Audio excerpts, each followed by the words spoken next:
À quoi ça sert? Ça veut dire quoi ça? Pourquoi c'est comme ça? C'est où? C'est qui lui? Un jour, une question. C'est quoi la philosophie? Le mot philosophie vient du grec et signifie aimer la sagesse. Quand on philosophe, on se pose des questions sur la vie et sur la place de l'homme dans le monde. Puis on en discute en écoutant le point de vue de chacun.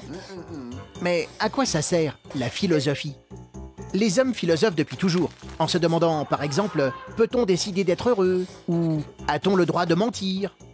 D'ailleurs, les premiers livres de philosophie ont été écrits il y a 2500 ans. Le philosophe grec Platon y a retranscrit des discussions sur l'amour, la vérité ou l'éducation tenue avec son maître, Socrate. Pourquoi se torturer ainsi l'esprit? Eh bien, en cherchant des réponses, on comprend mieux le monde dans lequel nous vivons et nos relations avec les autres. On devient plus intelligent, car on s'exerce à réfléchir. Et aussi plus sage et plus ouvert, car on expose son point de vue, tout en écoutant celui des autres. Aujourd'hui, les médias demandent souvent l'avis de philosophes sur des questions de société comme celle-ci. Un monde sans violence est-il possible? Et toi, qu'en penses-tu? En philosophie, il n'y a pas de bonne ou de mauvaise réponse. Chacun doit se faire sa propre opinion et choisir la manière dont il veut se comporter. C'est seulement au lycée, en terminale, que tu suivras tes premiers cours de philosophie. En attendant, si tu es curieux, tu trouveras en librairie des livres de philo amusants pour les enfants, qui t'aideront à te poser des questions et à devenir un véritable apprenti philosophe. Pour commencer, est-ce que vous pouvez me rappeler ce que c'est que la philosophie? Avant de recommencer à parler de bonheur, qu'est-ce que c'est que la philosophie? Qu'est-ce qu'on fait à l'atelier de philo? Oui? On peut s'exprimer. On peut s'exprimer. On pense. On pense. Penser. On peut penser. S'imaginer. Imaginer. Réfléchir. Réfléchir. Oui. Rêver. Rêver. Parler. Parler. On parle quand on veut? Non. Non, quand même pas. On a le droit de parler, on a le droit de s'exprimer, par contre, à quel moment? En levant le doigt. Soit en levant le doigt, soit quand on a Le bâton de parole. le bâton de parole. Super. Qu'est-ce qu'on fait d'autre à l'atelier philo? Il manque un truc là dans ce que vous avez dit. Un truc important quand même. Oui? On pose une question et on les pose. On pose les questions et on y répond. Et est-ce qu'il n'y a qu'une seule réponse en philo? Non. Il y a combien de réponses possibles? Plusieurs. Des milliers, des milliers. Des milliers, des millions et des milliards, je pense même. En philo, vous vous rappelez, on se pose des questions que tous les humains se posent depuis des milliers d'années. Là, on va reprendre le thème du bonheur. Et ben, ça fait des milliers d'années qu'on se demande ce que c'est que le bonheur. C'est pour ça que c'est de la philosophie.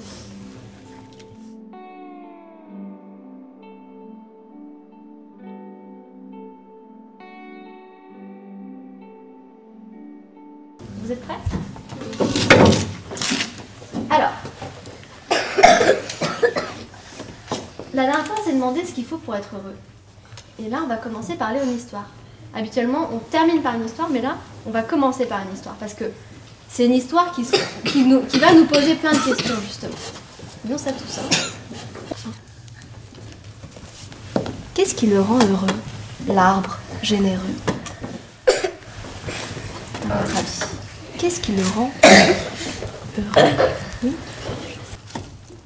Alors, l'arbre généreux, qu'est-ce qui le rend heureux, qu'il le fasse heureux, qui rend heureux son meilleur ami? C'est autre chose? Oui.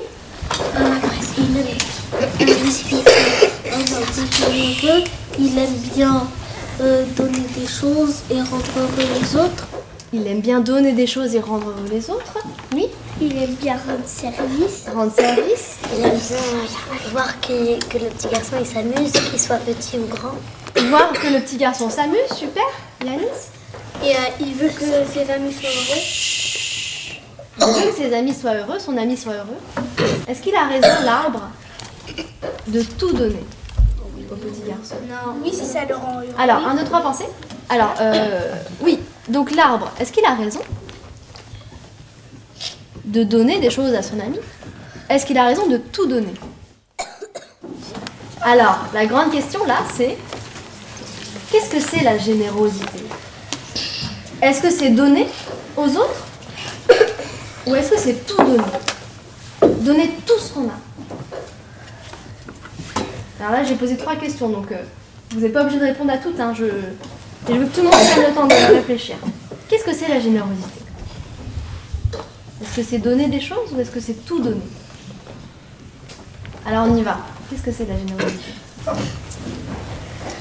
La générosité, c'est donner. La générosité, c'est donner, mais pas tout donner. Et on peut donner quoi alors, à part ce qu'on possède? Est-ce que tu as des idées là-dessus? On peut donner de la nourriture. Il est où le dessinateur? Il est là. Tu peux nous montrer ton dessin? C'est bizarre. Alors là, il y a un truc super. Regardez bien, lève-le. C'est que tout le monde a parlé. Et ça, c'est super. Le but, c'est vraiment que chacun s'exprime. Donc, c'est bien. Et puis, et en tout cas, moi, je trouve qu'on a vraiment bien échangé les idées là. Donc, c'est bien. Ah, c'est à l'envers. Bonjour, Frédéric Lenoir. Je vais faire plusieurs fois avec vous des ateliers de philosophie de méditation. Soyez attentif à ce que vous ressentez. J'ai l'impression d'être un bourgeon, mais qui grandit de travers. Est-ce que vous pensez qu'il vaut mieux être mortel ou immortel? C'est mieux d'être immortel, comme ça tu restes en train de manger et dormir. T'as peur de la mort ou pas, toi? On nous fait vivre et pourquoi on reste pas tout le temps sur Terre? C'est la question que je me pose. Moi, je voudrais qu'il n'y ait plus d'argent dans ce monde. Tout sera gratuit. Parce que tout est payant dans le monde. Moi, j'ai une sensibilité qui me rend heureux. Vous savez ce que c'est que les émotions? L'amour. L'amour, ça peut faire mal au cœur. Et après, on veut plus voir de couleur. C'est un peu dommage. Les amis, c'est comme de l'argent. Sans argent, t'es pauvre. Et sans amis, c'est presque pareil. Des fois, je me dis comment il y a pu y avoir un monde comme ça. Il y a bien une raison. Qu'est-ce qui est le plus important pour vous? Moi, c'est ma famille. Il y a aussi de regarder la télé toute la nuit. S'exprimer à travers la philosophie, ça nous aide à voir les choses autrement, à voir les choses ensemble. La philosophie, ça peut aider à changer le monde.